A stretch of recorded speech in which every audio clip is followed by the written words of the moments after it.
bom dia a todos. Desejo também que a paz do Senhor esteja acompanhando a vida de cada um de vocês. Vamos para mais um estudo da Palavra de Deus na Escola Bíblica Dominical.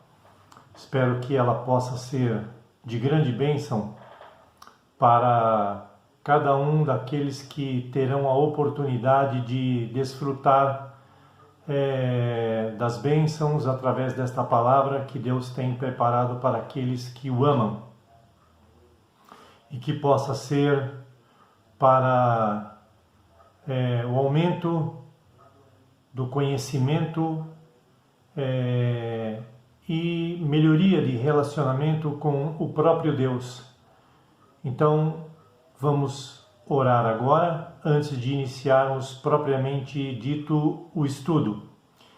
Senhor Jesus, é muito grato para mim poder estar aqui mais uma vez e a fim de proclamar a Tua palavra, de proclamar a Tua verdade, que ela possa ser uma grande realidade em nossas vidas, que possa ser sincero de nossa parte, Senhor Deus, este louvor que a cada domingo temos desenvolvido, que o Senhor possa receber sempre este louvor, Senhor Deus, como um presente que nós queremos devolver ao Senhor, porque tudo é Teu.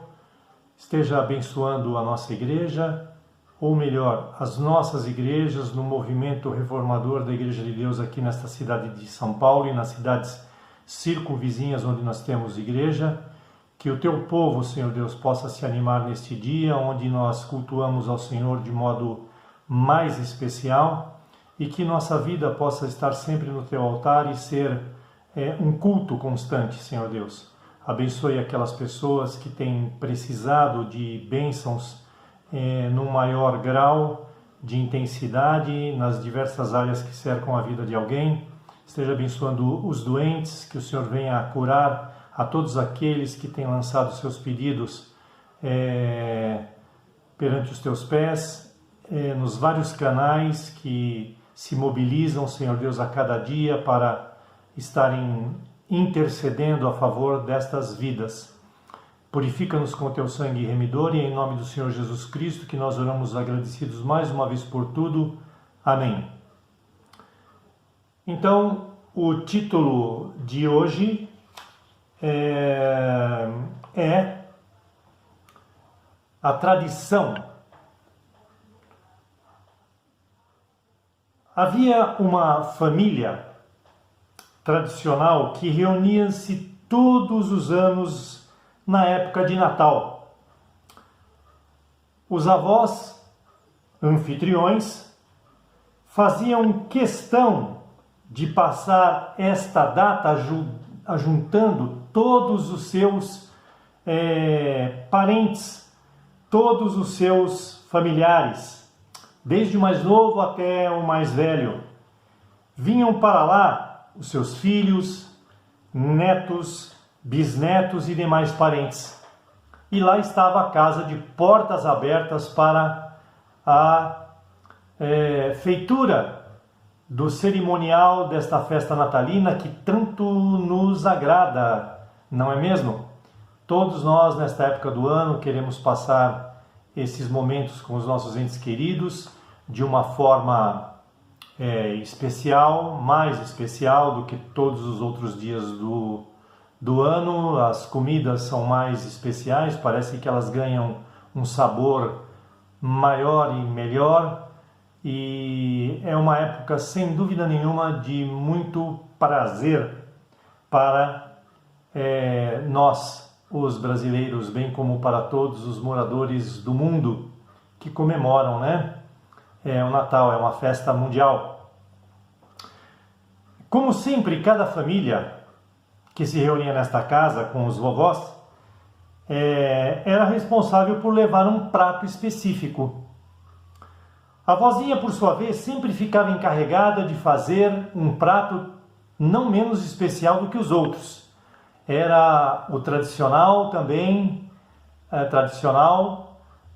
leitão assado, leitãozinho assado.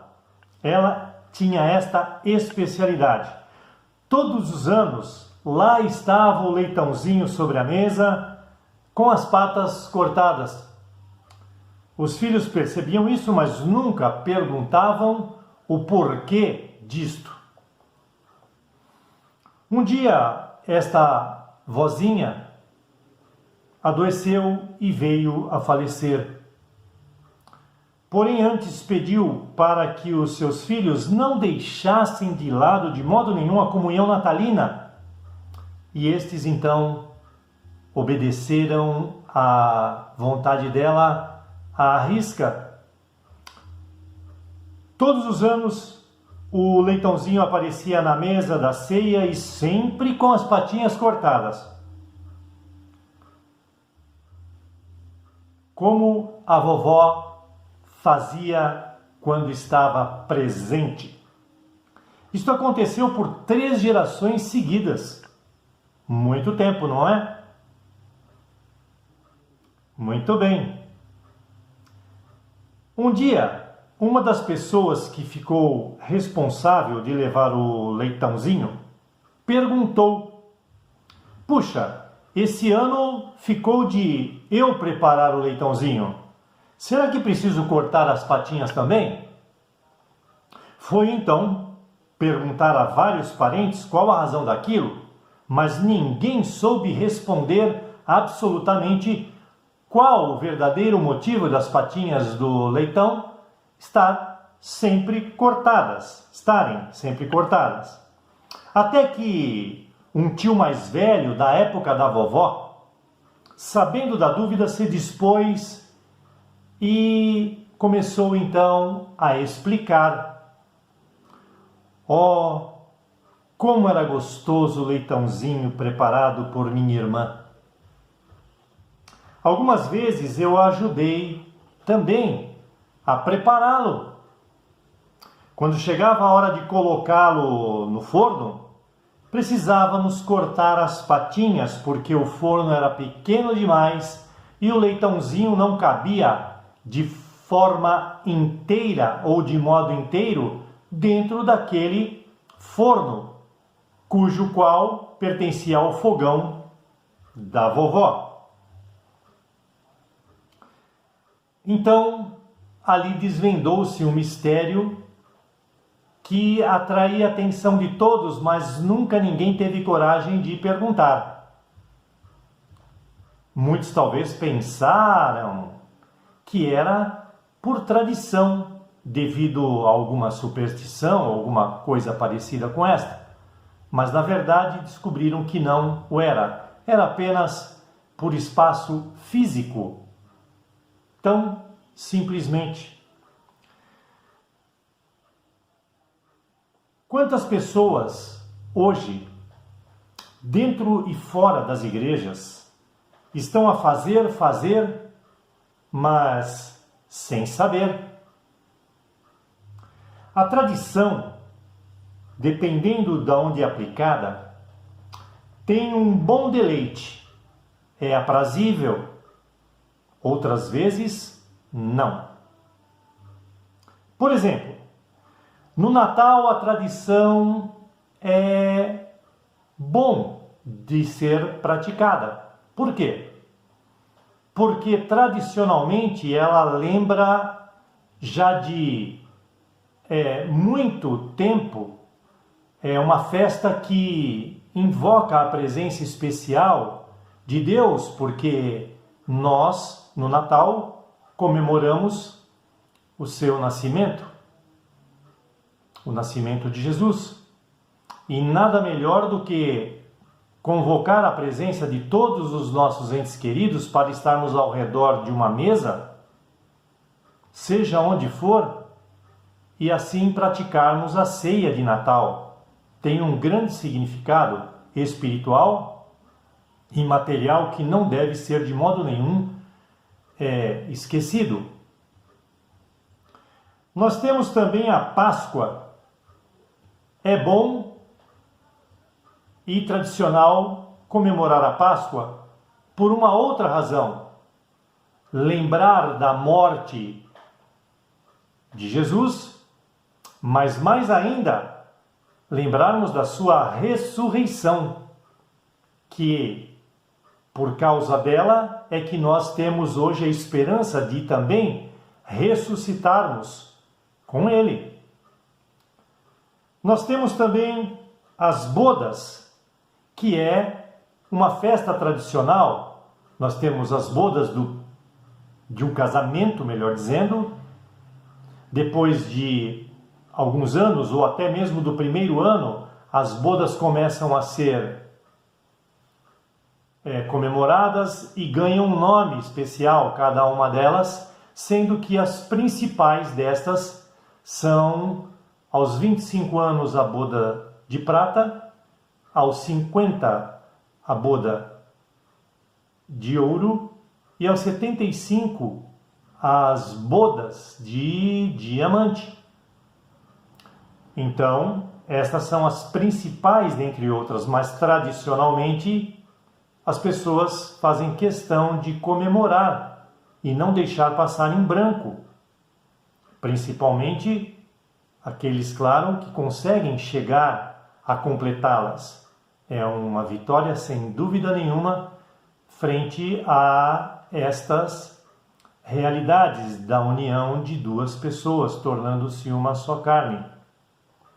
Reunir-se com amigos, famílias, irmãos na fé, é muito bom porque fortalece os relacionamentos amistosos entre todos, entre os irmãos, entre parentes e assim por diante. É muito bom comemorar alguma coisa na sociedade. Por quê? Porque o ser humano é um ser sociável. Então, assim como os judeus o faziam, é sempre bom ter motivos para comemorações, com comida, com alguma bebida e boas conversas, a prática de boas conversas. Comemorar aniversários também é uma tradição. Todo ano é difícil aquela pessoa que não lembra do seu aniversário ou que não lembram do aniversário dela para levar um presente, para dar um telefonema de parabenização, de congratulações por mais um ano completado, o que não deixa de ser uma tremenda bênção receber mais um ano de vida completo das mãos de Deus. Então, tradicionalmente, canta-se o parabéns para você, né? E assim há esta comemoração também.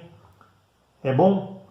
Algumas datas especiais cívicas são todos os anos de forma tradicional comemoradas também, como 7 de setembro, 15 de novembro no nosso caso, algumas outras datas cívicas, o MMDC, a Revolução, né, que aconteceu, e outras comemorações pessoais, como por exemplo, completar mais um ano de trabalho numa empresa, ou mais um ano de uma determinada vitória conseguida em alguma área da vida de alguém. Então são tradições que as pessoas não esquecem, e todas essas que eu acabei de citar são muito louváveis e boas tradições que nós devemos nunca deixar apagar. Mas a tradição começa a ficar comprometida quando barra as condições, por exemplo, de motivação para haver renovo de vida espiritual. A palavra de Deus em 2 Coríntios capítulo 5, versículo 17, nos orienta o seguinte: eis que as coisas velhas se passaram e tudo se fez novo. Então, as coisas ruins da vida de uma pessoa, mesmo que de âmbito tradicional, mas não louvável, devem ser deixadas de lado, porque tudo se faz novo e tudo de bom deve ser cultivado a partir daquele momento em que se aceita ao Senhor Jesus. As más tradições, vamos chamar assim para ficar mais fácil, impedem um novo layout, uma nova configuração em determinadas coisas, que traz consigo atraso e enfado. Por exemplo, ele ou ela gostava sim. Então, eu quero contar uma história de uma tia que eu tinha no interior. Ela tinha um filho e este filho ia casar-se com a sobrinha, ou a filha, melhor dizendo, do prefeito da cidade. Ele estava para começar o seu curso de medicina. E um parente dele aqui de São Paulo, sabendo que ia haver uma inauguração de uma praia do rio Tietê na cidade, falou: eu estou indo para aí, quando eu chegar aí nós conversaremos, porque eu estou com saudades de vocês. Esse primo chegando na cidade, então, fica sabendo da inauguração e quer que este meu primo, terceiro primo, fosse com ele para ver a inauguração da praia. E ele tinha que estudar, e ele não queria. E além disso, o time dele ia jogar naquele domingo e ele queria escutar o jogo. O primo dele falou: não senhor, isso não é motivo, você leva o rádio e você escuta o jogo pelo rádio lá na praia. Ele foi convencido e acabou indo. Enquanto todos estavam lá, inclusive o prefeito em cima de uma caminhoneta vendo o movimento da inauguração desta praia artificial, eis que se forma um tempo de chuva e um raio atingiu este meu primo e ele morreu queimado, reduzido, num toco preto. E todas as pessoas que estavam na praia ficaram queimadas e não ficaram em pé, todas foram jogadas no chão. E o prefeito da cidade, futuro sogro dele, presenciou todas essas coisas. Isso foi muito ruim, então minha tia, por frustração de ter perdido um filho chamado Antônio, ela não fazia mais frango, por exemplo, assado, que ele gostava muito aos domingos, e ela dizia: eu não faço mais isso porque lembra muito a presença do meu filho. E a filha dela, que era a única filha, eram dois, né, que ela tinha, falava assim: mãe, o Antônio, o Toninho, morreu, mas eu estou viva. Eu também tenho gosto e eu gosto de frango e a senhora não faz mais. Então isso ficou muito dolorido para esta minha prima chamada Toninha também, e é um exemplo que eu cito quando a tradição ruim não faz bem a uma pessoa.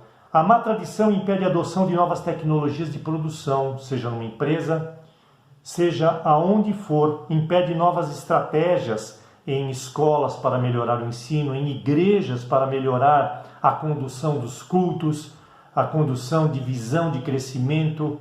As tradições ruins impedem, porque muitas pessoas acham que se foi feito sempre assim, desde o princípio, assim deverá continuar, não interessa se o mundo anda. Nós vamos continuar desta forma, porque isso sempre foi tratado desta forma aqui, seja onde for. Uma má tradição que traz bastante sobrecarrego e impedimentos, e muitas vezes não faz bem ao círculo como um todo. Romanos 12, 1 e 2 nos trata nesse assunto, que é muito conhecido, que nós não devemos nos conformar com as coisas desse mundo, mas estarmos nos renovando sempre na fé, e creio que também fora dela, deixando coisas para trás que não são boas ou impedem uma evolução saudável dentro de qualquer âmbito que circunde a vida de uma pessoa. Contar também com inovações faz com que as pessoas se animem, tanto que o mercado comercial está sempre inovando produtos, ideias, porque senão o trem para, e não pode parar. As coisas precisam caminhar, e para cativar as pessoas é necessário, neste âmbito comercial, sempre estar inovando, porque senão há risco até de falência, porque a concorrência é muito grande. E na vida cristã, que nós estamos fazendo uma comparação, também é assim, não é diferente. A minha mãe mesmo, quando se converteu, deixando a religião católica para trás, na verdade ela não estava deixando uma religião, ela estava buscando algo que ela sentia que precisava e que estava incompleto dentro das suas tradições católicas. Não falando mal de igreja nenhuma em absoluto, esta não é a intenção, como nunca foi, né? Então, a minha mãe, ela procurava algo mais do que aquilo que era ensinado para ela. Ela sentia que existia alguma coisa a mais além.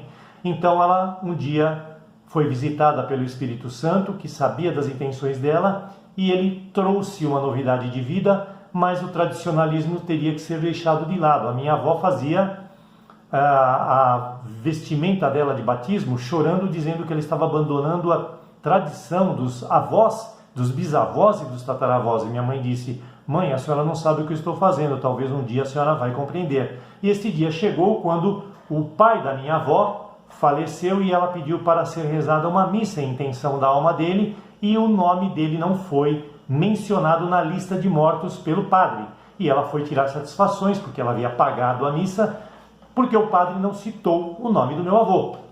E o padre falou: eu esqueci de citar o nome do seu pai, não rezei por ele. Ué, reze a senhora veio fazer o que aqui na igreja? Perder seu tempo? Aquilo foi a gota d'água para que minha avó também aceitasse a Jesus de verdade e passasse a viver com novidade de vida, deixando todo o tradicionalismo para trás, não falando mal de religiões, falando do desenvolvimento saudável de uma vida cristã tão somente. O tradicionalismo leva as pessoas a conceitos equivocados, por exemplo, no batismo, como está escrito em Marcos 16:16. Batismo não salva ninguém, ele é apenas testemunhal. E se morrer sem ser batizado, não significa que se é pagão ou desobediente. Marcos 16:16 deixa bem claro isto condicionalmente para a questão do batismo. É só você ler lá, né? Apocalipse 14:13 bane totalmente a questão de ter que orar para os mortos, porque nós vamos apresentar a Deus na prestação de contas tão somente as nossas obras, os nossos frutos mediante a nossa fé. Hebreus 9:27 também condena a invocação de mortos, que tradicionalmente é feito por algumas pessoas, por alguns objetivos, para lograr alguma coisa também em cima disto. E sabemos que aos mortos é dado a ordem de morrer uma só vez, vindo depois disso tão somente o juízo, né? Nós temos também o caso de idolatrias como veneração à Virgem Maria, que nós consideramos muito a pessoa da mãe de Jesus, mas não prestamos culto de modo nenhum a ela, como nos ensina João 7:3, Lucas 8:19, João 2:4, João 19:27, textos que sugerem um desprendimento do valor excessivo que dão a Maria como mãe de Jesus no sentido dogmático. Isso nós não adotamos como sendo pertencentes ao movimento reformador. É bíblico e nós acatamos. Então essa tradição nós não temos conosco. Vãs repetições em orações também, como está escrito em Mateus 6:7, chamados de ladainhas, não levam a lugar nenhum e são tradições totalmente vãs, que se detêm apenas a âmbitos religiosos tão somente.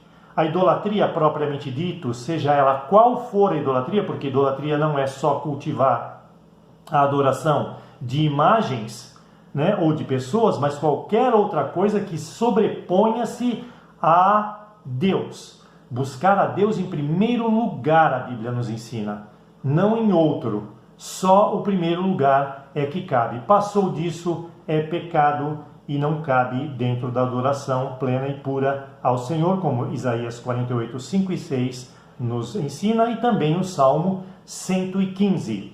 Conformismo com a velha vida e seus costumes, que pode se traduzir em tradição, não é saudável. 1 Pedro 1,14 nos fala claramente sobre isso, você pode consultar lá na sua Bíblia. Procissão, Isaías 45:20 condena qualquer tipo de procissão. Isto é tradição vã e fere o coração de Deus. Assim como o andor, que é um instrumento muito usado para carregar os ídolos que sobre eles são postos nestas procissões. E em Isaías 46:7 está previsto também até que os andores não devem ser utilizados, porque isso fere tradicionalmente a vontade de Deus para com a adoração, a verdadeira adoração. Então a Bíblia nos cerca sobre todos os aspectos de nossa vida, nada escapa aos olhos de Deus, está tudo avisado e previsto na palavra dele. Por isso nós precisamos conhecer a sua palavra para não errar, inclusive dentro do tema de hoje, né? Que é tradição. Tradicionalismo adquirido por parte de quem quer que seja sobre nós, familiares ou amigos, qualquer coisa assim, também é condenado na palavra em Ezequiel 20:18.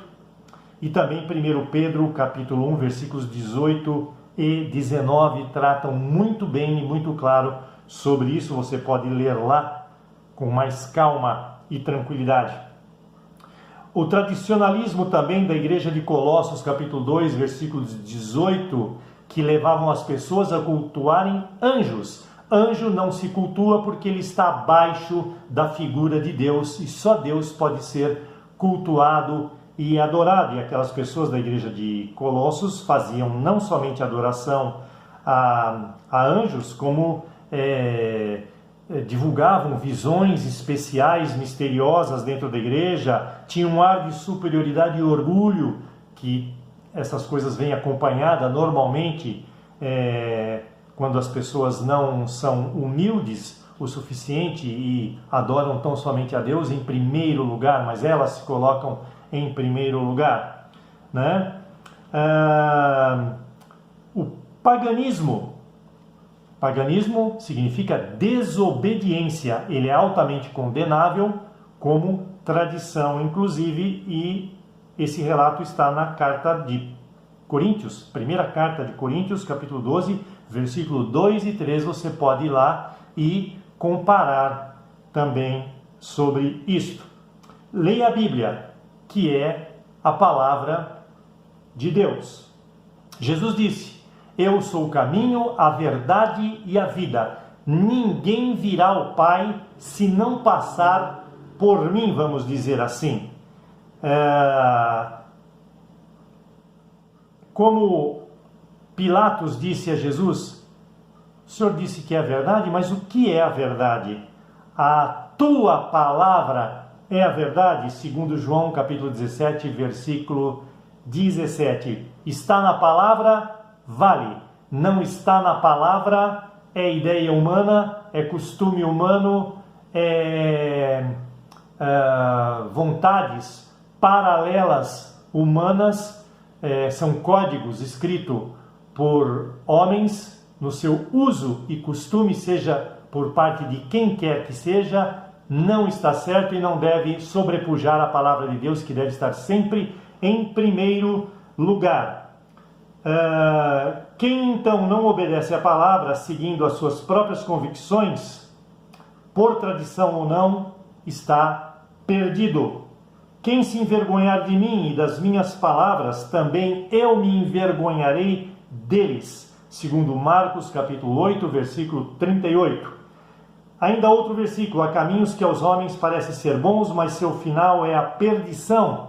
Provérbios 14, 12.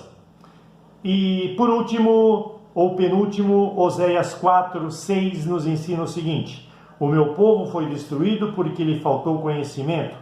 Porque tu rejeitaste o conhecimento, também eu te rejeitarei, para que não sejas sacerdote diante de mim.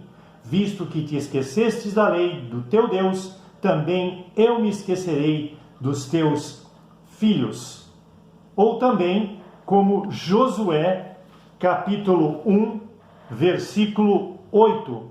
Josué, capítulo 1, versículo 8, nos ensina o seguinte: fale sempre do que está escrito no livro da lei. Estude esse livro dia e noite e se esforce para viver de acordo com tudo o que está escrito nele. Se fizer tudo isso, você terá uma vida tranquila e terá sucesso em tudo o que fizer.